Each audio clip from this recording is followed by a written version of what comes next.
সবাই একটু তাল দেন।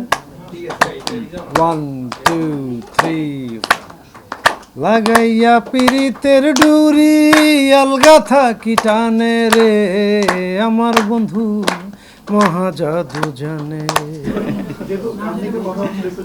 জাদু এই সময় ম্যাসিভ হিট একটা গান। আমি একটু জানতে চাই আসলে জাদু এত ম্যাসিভ হিটের পিছনে কোন মন্ত্রটা কাজ করেছে? কোন জাদু? ভাই একটু ডিটেইলে বলুন। মন্ত্র তো এইটা তো আসলে আমি নিজেও জানি না ভাই, টু বি ভেরি অনেস্ট। ওই যে যেটা বললাম যে আসলে আমি সবসময় এটাই বিশ্বাস করি যখন যেটা হওয়ার ওইভাবেই হয়। বাট একটা যদি মানে জাস্ট মানে মানে থিওরিটিক্যালিও যদি বলি, যেমন প্রিভিয়াসলি ফোক গান নিয়ে আমি যখন কাজ করেছি, আমি আমার শুরুই তো ছিল ওটা, এবং মাঝখানে যেহেতু অনেক ধরনের কাজে ইনভলভ হয়ে গেল, অরিজিনাল মৌলিক গান, মুভি এবং অ্যালবামস। সো এরপরে ফোকটার ওভাবে করা হচ্ছিল না। বাট যেহেতু এটা অনেক দিন পরে একটা ফোক গানের উপরে একটা আবার এক্সপেরিমেন্ট করার সুযোগ পেয়েছিলাম, আমার মনে হয় যে ওইটা ইটসেলফ একটা অনেক বড় strong factor. Because I think একে তো পার্সোনালি আমি নিজেও ফোক গানের সাথে খুব কানেক্টেড ফিল করি, প্লাস আমার মনে হয় সারা বাংলাদেশের মানুষও ফোক গানকে যেভাবে ধারণ করে, আমার মনে হয় যে সেটা অনেক বেশি স্ট্রং। হ্যাঁ, মায়া অ্যালবামের সময় কায়া কায়ার সাথে আপনারা যে কাজ করেছিলেন, জি, তার কিন্তু মানুষ অনেক মিস করছে যে এরকম ধরনের নতুন জাদু অ্যালবাম, করেছেন। নতুন গান। হ্যাঁ, বা এরকম ধরনের কোনো কাজ আসবে কিনা বা করার প্ল্যান আছে কিনা?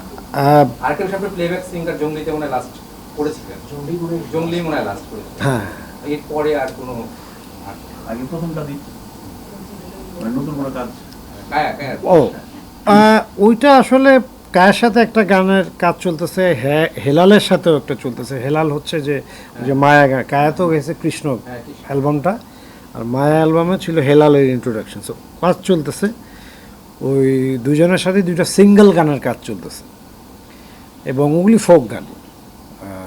এবং ওগুলি যখন মানে কমপ্লিট হবে ওইভাবে ধারাবাহিকভাবে করব। আর আমি জানি না আপনারা জানেন কিনা, আমি কিন্তু ওই লাইক গত 2-3 বছর থেকেই চেষ্টা করতেছি আমার মানে মানে নিজের উদ্যোগেই যতটুকু সম্ভব মানে অডিও গান বেশি করার। আসলে আমি তো সত্যি কথা যদি বলি, খুব বেশি আসলে এরকম ব্র্যান্ড ওয়ার্ক আমার মানে করা হয়নি খুব বেশি এই আমার মিউজিক্যাল ক্যারিয়ারে। বিকজ আমার ফোকাসটা অনেক বেশি চেষ্টা করি মানে ওই মিউজিকের দিকেই থাকার, কারণ অনেক সময় অনেক ধরনের ডিস্ট্র্যাকশন ক্রিয়েট হয়ে যায় এই ধরনের এঙ্গেজমেন্টে। বাট মাইক্লো থেকে যখন আমাকে অফার করলো, আমি প্রথমেই তাদেরকে এই কথাটাই বলেছিলাম যে ভাই এই কাজটা সিম্পল হবে কি না, বিকজ আমি শিওর উনি এটা ওনার মনে আছে, ইয়াসির সাহেবের।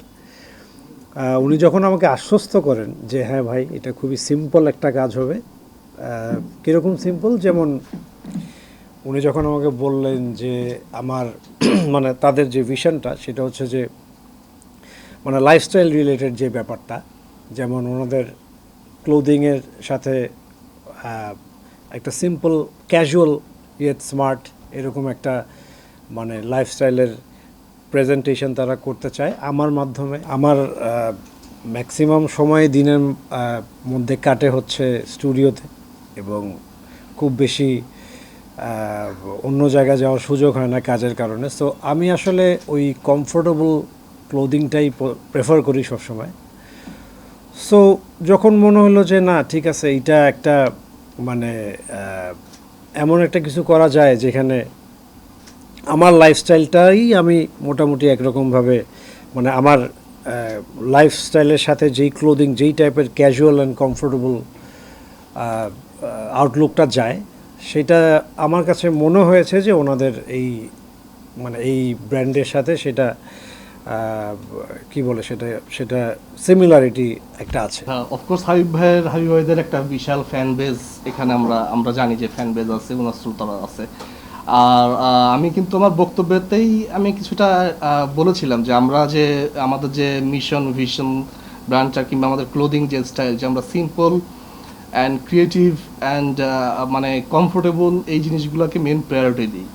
তো হাবিব ভাইও যেটা বললো যে আমরা এই সিম্পলি ক্যাজুয়াল যে ওয়্যার, মানে সিম্পলি মেড বেটার, আমাদের মোটোটা কাইন্ড অফ এরকম।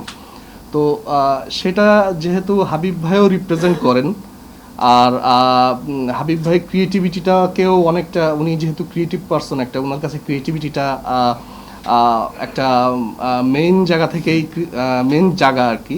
তো আমরাও ক্রিয়েটিভ জিনিস নিয়েই কাজ করি। তো এখান থেকেই মূলত হাবিব ভাইয়ের সঙ্গে আমাদের যোগাযোগটা, যে আমরা কার সঙ্গে কাজ করলে কমফোর্টেবলি কাজ করতে পারবো। তো সেজন্যই হাবিব ভাইয়ের সঙ্গে আসলে আমাদের এই এমওইউটা করা, একসঙ্গে কোলাবোরেশনলি কাজ করা।